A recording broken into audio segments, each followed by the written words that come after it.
ಉದ್ಯೋಗ ಮಾಡ್ತಾ ಇದ್ದೀವಿ. ಬೆಂಗಳೂರಿನಲ್ಲಿ ಮಾಡಿದ್ದ ಒಂದು ಉದ್ಯೋಗ ಮೇಳನ, ಮೈಸೂರು ಹುಬ್ಳಿ ಮಾಡ್ತಾ ಇದ್ದೀವಿ. ಆಮೇಲೆ ಗುಲ್ಬರ್ಗ ಡಿವಿಷನಲ್ಲಿ ಉದ್ಯೋಗ ಮೇಳ ಮಾಡ್ತಾ ಇದ್ದೀವಿ. ಆಮೇಲೆ ಮೈಸೂರಿನಲ್ಲೂ ಕೂಡ ಮಾಡ್ತಾ ಇದ್ದೀವಿ, ಮತ್ತು ಹುಬ್ಳಿ ಧಾರವಾಡದಲ್ಲೂ ಕೂಡ ಮಾಡ್ತಾ ಇದ್ದೀವಿ. ಎಲ್ಲ ವಿಭಾಗವಾರು ಮಟ್ಟದಲ್ಲಿ ಉದ್ಯೋಗ ಮೇಳಗಳನ್ನು ಮಾಡ್ತಾ ಇದ್ದೀವಿ. ಉದ್ದೇಶ ನಾವು ಯುವ ನಿಧಿ ಒಂದು ಗ್ಯಾರಂಟಿ ಸ್ಕೀಮನ್ನು ಜಾರಿಗೆ ತಗೊಬಂದಿದ್ದೀವಿ 2024 ಜನವರಿನಲ್ಲಿ. ಅದನ್ನು ಈಗಾಗಲೇ ಒಂದು ವರ್ಷ ಆಗಿಬಿಟ್ಟಿದೆ. ಒಂದು ವರ್ಷ ಆದಮೇಲೆ 80,000 ಜನ ಎನ್ರೋಲ್ ಆಗಿದ್ದಾರೆ. ನಮಗೆ ಉದ್ದೇಶ ಏನು ಅಂತಂದರೆ ನಿರುದ್ಯೋಗದ ಸಮಸ್ಯೆಯನ್ನು ಬಗೆಹರಿಸಬೇಕು ಅಂತ. ನಿರುದ್ಯೋಗಿಗಳಿಗೆ ಉದ್ಯೋಗ ಕೊಡಬೇಕು. ಅದಕ್ಕೋಸ್ಕರ 2 ವರ್ಷದ ಭತ್ಯೆ ಕೊಡ್ತಾ ಇದ್ದೀವಿ. ಗ್ರ್ಯಾಜುಯೇಟ್ಸ್ಗಳಿಗೆ 3,000 ರೂಪಾಯಿ, ಡಿಪ್ಲೊಮಾ ಹೋಲ್ಡರ್ಸ್ಗೆ 1,000 ರೂಪಾಯಿ ಕೊಡ್ತಾ ಇದ್ದೀವಿ. ಸೊ ಅದರ ಪ್ರಯುಕ್ತ ಯುವ ನಿಧಿ ಕಾರ್ಯಕ್ರಮನೂ ಕೂಡ ಜಾರಿ ಮಾಡಿದ್ದೀವಿ. ಹಾಗೆಯೇ ಉದ್ಯೋಗಗಳನ್ನು ಕೂಡ ಕೊಡ್ತಕ್ಕಂಥ ಕೆಲಸ ಮಾಡ್ತಾಯಿದ್ವಿ. ಉದ್ಯೋಗ ಮೇಳಗಳನ್ನು ಮಾಡಿ ಜಾಗೃತಿಯನ್ನು ಮೂಡಿಸ್ತಕ್ಕಂಥ, ಯುವಕರಲ್ಲಿ ಜಾಗೃತಿಯನ್ನು ಮೂಡಿಸ್ತಕ್ಕಂಥ ಕೆಲಸ ಮಾಡ್ತೀವಿ. It is our commitment, party commitment, ಉದ್ಯೋಗ ಕೊಡ್ತಕ್ಕಂಥದ್ದು. ಜಾತಿ ಗಣತಿ ವಿಚಾರದಲ್ಲಿ ಚನ್ನಗಿರಿ ಶಾಸಕರು ಶಿವಗಂಗಾ ಅವರು ಲಿಂಗಾಯತ್ ಶಾಸಕರು ಎಲ್ಲರೂ ರಾಜೀನಾಮೆ ಕೊಟ್ಟರು. ನಾಳೆ ಮೀಟಿಂಗ್ ಕರೆದಿದ್ದೀವಿ. ಅವರು is not a cabinet minister. ಕ್ಯಾಬಿನೆಟ್ನಲ್ಲಿ ನಾಳೆ ಚರ್ಚೆ ಮಾಡ್ತೀವಿ.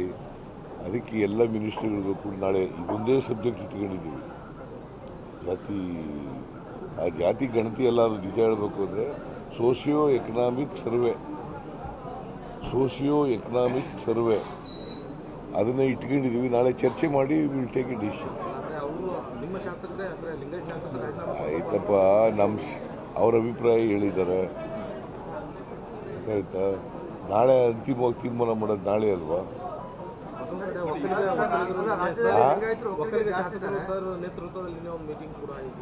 ಮಾಡಲಿ. ಈಗ ಅವ್ರ ಅಭಿಪ್ರಾಯ ಹೇಳ್ಬೇಕಂದ್ರೆ ನಾಳೆ ಇವರು 5 ಜನ ಇದ್ದಾರೆ ಒಕ್ಕಲಿಗ ಮಿನಿಸ್ಟರ್ಸ್. ಅವ್ರು ಬಂದು ಅಭಿಪ್ರಾಯಗಳು ಹೇಳ್ಬೇಕಲ್ಲ, ಅವನ್ನೆಲ್ಲ ಓದ್ಕೊಬರಿ ಅಂತ.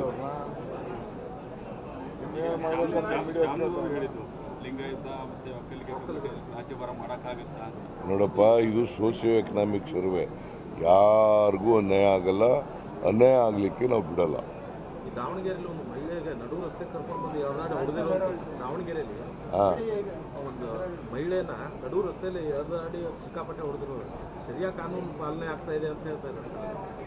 ಕಾನೂನು ಯಾರೇ ತಪ್ಪು ಮಾಡಿದ್ರು ಕೂಡ, ಕಾನೂನು ಉಲ್ಲಂಘನೆ ಮಾಡಿದ್ರು ಕೂಡ, ಯಾರೇ ರಸ್ತೆಯಲ್ಲಿ ಅವರು ಕಾನೂನನ್ನು ಉಲ್ಲಂಘನೆ ಮಾಡಿ ಯಾರು ಮಾಡ್ತಾರೆ, ಅವರು ಯಾರೇ ಎಷ್ಟೇ ಪ್ರಬಲರಾಗಿದ್ದರೂ ಕೂಡ, ಎಷ್ಟೇ ಶಕ್ತಿವಂತರಾಗಿದ್ದರೂ ಕೂಡ, ಎಷ್ಟೇ ರಾಜಕೀಯ ಶಕ್ತಿ ಇದ್ದರೂ ಕೂಡ ಅವ್ರನ್ನ ಬಿಡಲ್ಲ, ಬಲಿಯಾಗ್ತೀವಿ ಕಾನೂನು ರೀತಿ. ನ್ಯಾಷನಲ್ ಹೆರಾಲ್ಡು ಆಗಿದೆ. BJP ಅವರು ರಾಜಕೀಯ ಉದ್ದೇಶದಿಂದ ಮಾಡ್ತಾ ಇದ್ದಾರೆ, ಗೊತ್ತಾಯ್ತಾ. ನ್ಯಾಷನಲ್ ಹೆರಾಲ್ಡು ಅದು ಈಗ ನಿನ್ನೆ ಮೊನ್ನೆ ಪ್ರಾರಂಭ ಆಗಿದೆಯಾ? 100 ವರ್ಷಗಳಿಂದ ಇದೆ ಅಂತ. ಇದನ್ನು ಈಗ ಅವರು ಆಸ್ತಿಗಳನ್ನು ಮುಟ್ಗೋಲು ಹಾಕೊಳ್ತಕ್ಕಂಥದ್ದು, ಆಮೇಲೆ ಚಾರ್ಜ್ ಶೀಟ್ ಹಾಕ್ತಕ್ಕಂಥದ್ದು ನಮ್ಮ ನಾಯಕಿ ಸೋನಿಯಾ ಗಾಂಧಿಯವ್ರ ಮೇಲೆ, ರಾಹುಲ್ ಗಾಂಧಿಯವ್ರ ಮೇಲೆ ಇದಾಗ್ತಕ್ಕಂಥದ್ದು, ಇದು ದ್ವೇಷದಿಂದ ಮಾಡ್ತಕ್ಕಂಥ ರಾಜಕಾರಣ.